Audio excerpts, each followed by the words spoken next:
ओम नमो भगवते वासुदेवाय नमः. श्री सत्यनारायण भगवान की जय. सर्वांना श्री स्वामी समर्थ.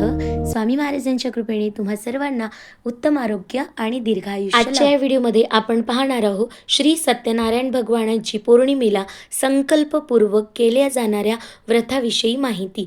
तर बघा, ही जे सत्यनारायण भगवानांची कथा आहे किंवा हे व्रत आहे, हे फार महत्त्वाचे आहे. याने तुमच्या सर्व इच्छा मनोकामना पूर्ण होतात. कुठल्याही प्रकारे तुमची जी काही मनोकामना असेल, कुठलीही असेल, ती पूर्ण होते. तर अत्यंत प्रभावी आणि उपयुक्त असं हे सत्यनारायण भगवानाचं पौर्णिमेला केल्या जाणारे व्रत आहे. त्याविषयी आपण आजच्या व्हिडिओमध्ये जाणून घेणार आहोत. हे व्रत कसं करायचं, कधी करायचं, या व्रताला लागणारं साहित्य, पूजाविधी काय आहे, इत्याभूत सर्व माहिती. आता हे व्रत जे आहे ते आपल्याला प्रत्येक महिन्याला येणाऱ्या पौर्णिमेला करायचं आहे. कुठल्याही एका पौर्णिमेला संकल्प करायचे. आता पौर्णिमेच्या दिवशी कुठल्या वेळी ही पूजा तुम्हाला मांडायची आहे, तर शक्य असेल तर सायंकाळची वेळ आपल्याला पूजा ही मांडण्यासाठी योग्य आहे. म्हणजे जो प्रदोष काळ असतो त्यावेळी. जर शक्य नसेल तर सकाळीसुद्धा तुम्ही मांडली तरी चालेल, पण माझ्या मते तुम्ही सायंकाळी ही पूजा मांडावी. आता यासाठी आपल्याला साहित्य काय लागणार आहे, तर जे आपल्याला रेग्युलर पूजेसाठी साहित्य लागते ते लागणार आहे आणि काही थोडंफार वेगळं. जसे तुम्ही इथे पाहू शकता, तर मी इथे 1 मूठ तांदूळ घेतलेले आहे, 1 मूठ गहू घेतलेले आहे, फूल, हार, नागवेलीची पाने, आंब्याचे डहाळे किंवा आंब्याची पानं, तुपाचा दिवा, तेलाचा दिवा, जो काही तुम्हाला शक्य असेल. पंचामृत असेल तर पंचामृत घ्या, दूध, दही, नसेल तर पाणीसुद्धा घेतलं तरी चालेल. सोबतच महत्त्वाचं म्हणजे सत्यनारायण भगवानासाठी लागणारा त्यांचा आवडीचा प्रसाद. तर इथे रव्याचा प्रसाद मी करून घेतलेला आहे. आपल्याला सत्यनारायण भगवानाची कथा वाचायला पोथी लागणार आहे. सोबतच 4 सुपाऱ्या, 1 रुपयाचं नाणं, बदाम, स्वच्छ जो काही घरात असेल नवा कोरा कपडा किंवा स्वच्छ धुतलेला कपडा तो घ्यायचा आहे आपल्याला. पांढरा असेल तर फार छान, नसेल तर पिवळा किंवा लाल घ्या. सिजनेबल जे काही फळ अवेलेबल असते ते फळ आपल्याला घ्यायचं आहे. मंजुळा आपल्याला घ्यायचा आहे. हळद, कुंकू, अक्षत, धूप, दीप, कापूर, अगरबत्ती ही आपल्याला घ्यायची आहे. आपल्याला तांब्याचा गडवा या ठिकाणी लागणार आहे. तसेच तांब्याच्या ज्या छोट्या छोट्या प्लेट असतात त्या आपल्याला इथे लागणार आहे. आणि महत्त्वाचं म्हणजे बाळकृष्णाची मूर्ती, ती नसेल तर सत्यनारायण भगवानाचा फोटो चालेल. सगळ्यांकडे बाळकृष्णाची मूर्ती असतेच. तर हे सर्व आपल्याला घ्यायचे आहे. साखर तुपाचा प्रसादसुद्धा घ्यायचा आहे. चला तर मग आता ही पूजा कशी करायची ती आपण पाहू. आता मी इथे चौरंग घेतलेला आहे.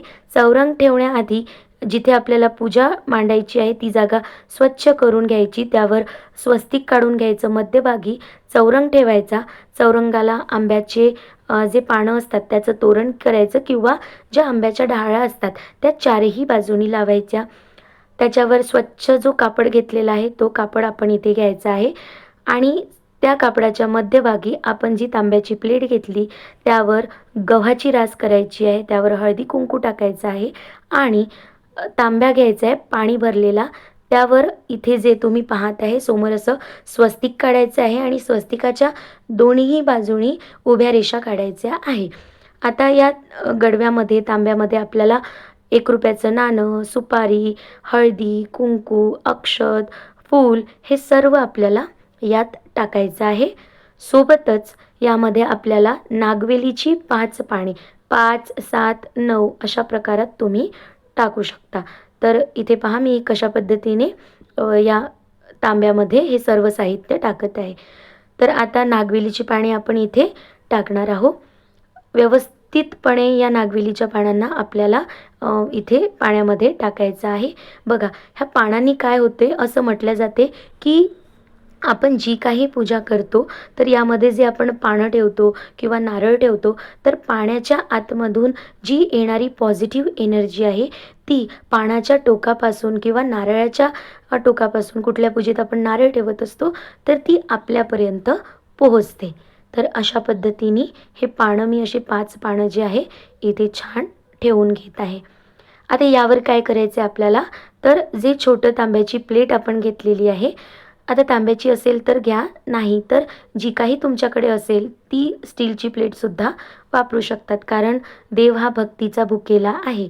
तुम्ही तांब्याची घेता की पितळची ते महत्त्वाचं नाही. तर ही प्लेट ठेवून घेतलेली आहे. यावर जे मी 1 मूठ तांदूळ घेतलेले आहे ते इथे घ्यायचे आहे. तुम्ही 1 वाटीसुद्धा घेऊ शकता, याची पण रास करायची आहे. यावरसुद्धा हळदी कुंकू टाकायचं आहे. आता हे जे आहे मी ही सर्व पूर्वतयारी करून घेत आहे. ही मांडणी आपल्याला आधी करून घ्यायची आहे, कारण बघा पूजेची मांडणी जर आपण व्यवस्थित केली ना तर मग बाकी पूजा करायला आपल्याला वेळ लागत नाही. आता यानंतर मी कलशासमोर 3 नागवेलीची, कुठल्या भागामध्ये याला विड्याची पाने पण म्हटली जाते, तर 3 नागवेलीची पाने घेतली आहे. अशा पद्धतीने आपल्याला ठेवायची आहे आणि या पानावरती आपल्याला तांदळाची छोटी छोटी रास अशी करून घ्यायची आहे. आता ही जे सत्यनारायणाची पूजा आहे ही अत्यंत प्रभावी आहे. हे मी तुमच्याशी शेअर करत आहे. ही माझी पहिलीच पूजा आहे. म्हणजे या वर्षामध्ये मी हा संकल्प केलेला आहे वटसावित्रीपासनं, की मी 11 जे आहे पौर्णिमा करणार, म्हणून म्हटलं तुमच्याशी शेअर करा. तर आता इथे मी अशा जो आहे मी इथे तेलाचाच दिवा वापरलेला आहे. जर तुम्ही तुपाचा दिवा वापरत असेल तर देवाच्या उजव्या बाजूला तुपाचा ठेवा आणि देवाच्या डाव्या बाजूला जो आहे तेलाचा ठेवा. 2 समया पण मी वापरलेल्या आहेत, त्यासुद्धा तेलाच्याच आहे. आता सर्वप्रथम पूजेच्या आधी आपल्याला काय करायचं असते तर दीप प्रज्वलन करायचं आहे, कारण दिव्याच्या प्रकाशाने सर्व अंधकार दूर होतो. तर कुठल्याही पूजेत आपल्याला सर्वप्रथम दीप प्रज्वलित करायचा आहे. इथे दिव्याला हळदी कुंकू आणि फूल अर्पण करून घ्यायचं आहे, वाहायचं आहे. इथे जी आहे सर्वप्रथम दिवा प्रज्वलित केल्यानंतर आपल्याला इथे संकल्प करायचा आहे, कारण आपण हे व्रत किती पौर्णिमा करणार आहे, कशासाठी करणार आहे, तर हे आपल्याला भगवंताला सांगायचं आहे. म्हणून 2 पळी पाणी हातावर घ्यायचं आहे, उजव्या हातावर. त्यावर आपल्याला त्या पाण्यामध्ये हळदी कुंकू अक्षत आणि फूल हे टाकायचं आहे आणि जो काही तुमचा संकल्प असेल तो इथे नारायणाला बोलून दाखवायचा आहे. गणपतीचं नाव घ्यायचं आहे, कुलदेवतेचं नाव घ्यायचं आहे आणि सत्यनारायण लक्ष्मीनारायणाचं नाव घेऊन संकल्प बोलून असा जो आहे इथे प्लेटमध्ये सोडायचा आहे. नंतर या आपल्याला 3 सुपाऱ्या घ्यायच्या आहे. पहिली जी सुपारी आहे गणेशजीच्या नावाची, दुसरी जी आहे मधली ती आपली कुलदेवता किंवा कुलस्वामिनीची आणि तिसरी जी आहे ती वरुण देवतेची आहे. तर या सर्व गणेशजीला, कुलदेवतेला आणि वरुण देवतेला 2-2 पळी घालून स्नान करून घ्यायचं आहे. आणि बरेचसे मंत्र जे आहे आपल्याला सत्यनारायण कथेमध्ये पुस्तकामध्ये दिलेले आहे. प्रत्येकाला संस्कृत येईलच असं नाही, म्हणून जेव्हा तुम्ही स्नान करेल श्री गणेशाय नमः किंवा गणपतीचा कुठलाही मंत्र, कुलदेवतेचे नामस्मरण करायचं. असं स्वच्छ यांना पुसून घ्यायचं आहे आणि त्यांच्या स्थानावर इथे आपल्याला ठेवायची आहे प्रत्येक सुपारी.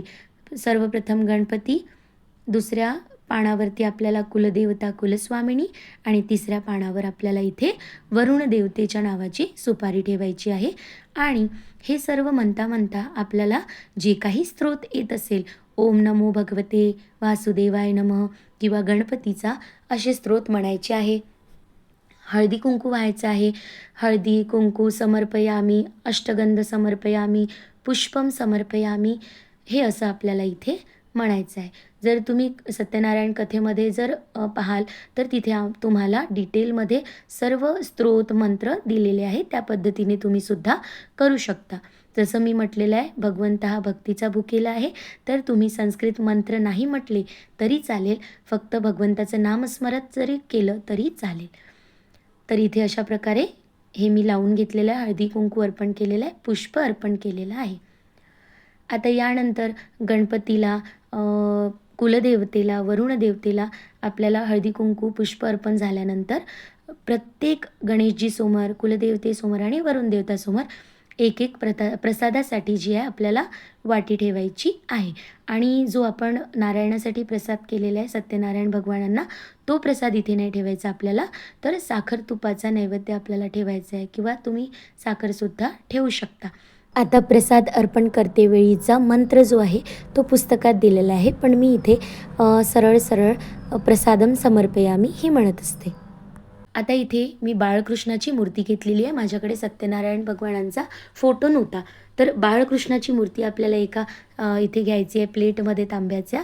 आणि माझ्याकडे मी पाणीच घेतलेलं आहे इथे. मला पंचामृत माझ्याकडे नव्हतं, म्हणजे दही दूध वगैरे, तर मी इथे पाण्याने श्रीकृष्ण भगवानांचा बाळकृष्णांचा अभिषेक करून घेत आहे. तर अभिषेक करतेवेळी शुद्ध जलस्नानम समर्पयामी अशा पद्धतीने मंत्र म्हणायचा. गोपालांना कृष्ण भगवानांना छान असं स्वच्छ करून घ्यायचं आहे, पुसून घ्यायचं आहे आणि त्यांना मग छान कपडे घालायचे आहे. जे काही वस्त्र तुमच्याकडे असेल तर सुंदर प्रकारे त्यांना वस्त्र घालून घ्यायचे आहे. पिवळा असेल तर पिवळ्या रंगाचं वस्त्र घाला, गुलाबी, निळा, जे हे बाळकृष्णांना आवडते. तर माझ्याकडे पिवळ्या रंगाचं होतं. मी अशा सुंदर प्रकारे त्यांना असं वस्त्र घालून घेत आहे. तुमच्याकडे जर हार असेल छोटा, जो आपला रेडीमेड हार येतो मोत्यांपासून बनलेला, तर तो हार तुम्ही इथे बाळकृष्णांना घालू शकता. त्यानंतर आपल्याला इथे त्यांना चंदन, अष्टगंध असं लावून घ्यायचं आहे. आणि जी आपण तांदळाची रास केलेली आहे ती आपल्याला त्यावर बाळकृष्णाची मूर्ती आपल्याला स्थापित करायची आहे. तिथे बाळकृष्णाची मूर्ती ठेवायची आहे. बाळकृष्णांना आपल्याला इथे मंजुळा अर्पण करून घ्यायचे. बघा, जर तुमच्याकडे अवेलेबल असेल ना तर 108 मंजुळा इथे बाळकृष्णांना अर्पण करायचे आहे. आणि पुष्प अर्पण करायचे आहे. माझ्याकडे नव्हत्या, तर म्हणून मग मी इथे जे आहे एक मंजुळी होती तर ती इथे अर्पण केली आहे, पुष्प अर्पण केलं. आणि माझ्याकडे मोगऱ्याचे फुलं होते, तर त्याचा छोटूसा जो आहे बाळकृष्णासाठी हार केलेला आहे. त्यानंतर जो आपण सत्यनारायण भगवानांचा जो शिऱ्याचा प्रसाद केलेला आहे तो इथे सत्यनारायणांना अर्पण करायचा आहे. आणि न विसरता त्यावर आपल्याला इथे तुळशीपत्र ठेवायचे आहे. तर सोबतच जे काही फळं आपल्याकडे असेल, सीझनल फळं, आता इथे आंबा माझ्याकडे अवेलेबल होता, केळ होतं, तर ती मी इथे ठेवलेलं आहे. त्याच्यावर पण हळदी, कुंकू, तुळशीपत्र, पुष्प आपल्याला अर्पण करायचे आहे. सोबतच इथे सत्यनारायण भगवानासाठी मी एका छोट्या तांब्यामध्ये पाणी ठेवलेलं आहे. यानंतर आपल्याला धूप, दीप इथे जे आहे देवाला अर्पण करायचे आहे. घंटी वाजून घ्यायची आहे इथे छान. आणि महाराजांचं, सत्यनारायण भगवानांचं नामस्मरण करायचं आहे.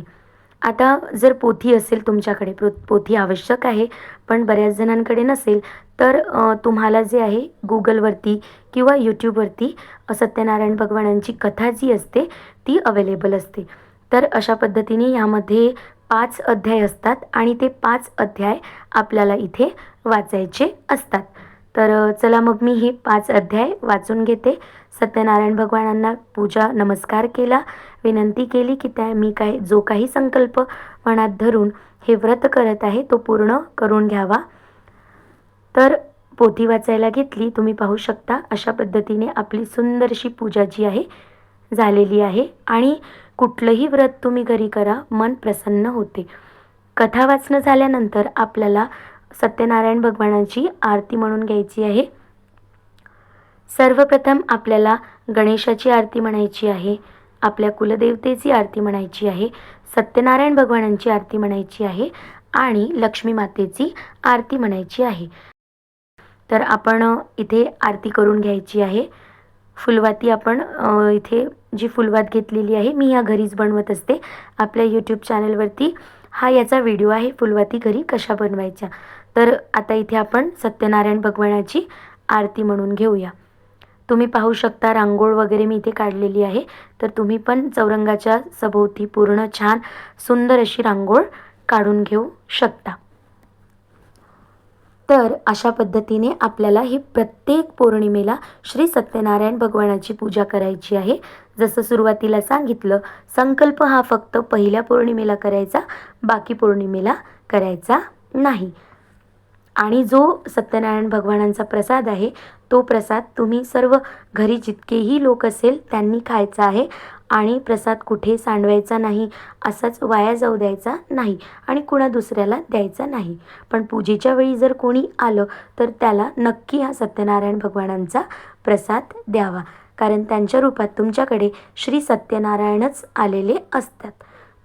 आता पूजा झाल्यानंतर ही पूजा आपल्याला दुसऱ्या दिवशी जी आहे ती उचलायची असते, म्हणजे उत्तर पूजा. तर दुसऱ्या दिवशी सकाळी उठून स्नान करून या पूजेवरती आपल्याला हळदी कुंकू पुष्प अर्पण करायचं आहे, नमस्कार करायचा आहे आणि जे आपण तांदूळ घेतलेले आहे ते तांदूळाच्या डब्यामध्ये टाकायचे, जे गहू घेतलेले आहे ते गव्हाच्या डब्यामध्ये टाकायचे आहे आणि जे सुपाऱ्या आहेत 3 या सुद्धा वेगळ्या डबीमध्ये ठेवायच्या आहे. तर मी जेव्हा सुपाऱ्या घेतल्या त्या वेगवेगळ्या आकाराच्या घेतल्या होत्या, की मी गणेशजीची सुपारी, कुलदेवते आणि वरुण देवतेची सुपारी कोणती असेल ती ओळखू शकेल. तर अशा पद्धतीने ही उत्तर पूजा आपल्याला उचलून घ्यायची आहे दुसऱ्या दिवशी. पूजेच्या शेवटी तुम्ही जी सत्यनारायण अष्टोत्तर शतनामावली, म्हणजे इथे जे 108 नावं दिलेले आहे सत्यनारायण भगवानांचे, याचंसुद्धा वाचन करू शकता. जसं मी सांगितलं, तुमच्याकडे जर 108 मंजुळा मिळाल्या तर याचे वाचन करायचे आहे, एक एक मंजुळा अर्पण करत. चला तर मग आपली पूजा पूर्ण झाली. नेक्स्ट व्हिडिओला भेटू.